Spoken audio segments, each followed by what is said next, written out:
Na kwingineko ni kwamba baadhi ya wafugaji wa ngamia katika kaunti ya Taita Taveta wanakadiria hasara baada ya ngamia 7 kushambuliwa na kuuawa na wezi chini ya kipindi cha miezi 6 iliyopita katika shamba la kijamii la Sagala huko Voi.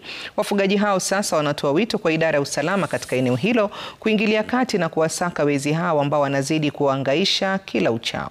Kulingana nao, wezi hao wamekuwa wakichinja ngamia hao na kuwauza kama nyama kwenye miji ya kibiashara iliyo karibu. Tayari mshukiwa mmoja anazuiliwa katika kituo cha polisi cha Maungu.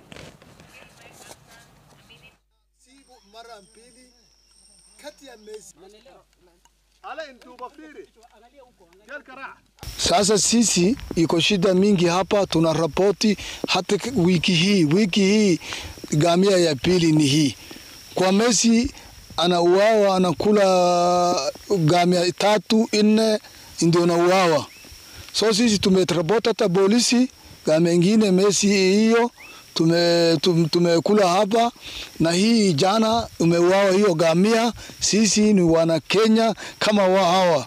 Tuko hapa tunalipa range fee na tunalipa ashuru, tunasoma watoto yetu hapa Maungu. Ni iko haki ya kama Kenya nyingine. Mifugo yetu imeweza kuuliwa na watu ambao wanajulikana. Kwa hivyo tungeomba asasi za usalama zihakikishe kwamba hizi mifugo hazitauawa tena. Vile vile wale ambao pia wamekatakata hawa wanyama waweze kushikwa na haki ipatikane. Kwa sasa zaidi ya ngamia 7 zimeuliwa, na ukiangalia ngamia moja ni 200,000. Kwa hivyo ukipiga hesabu 200,000 kwa ngamia 7, hiyo ni 1.4 million. Na ni hasara, na hawa jamii yetu ya Somali tunategemea cash crop yetu ni mifugo.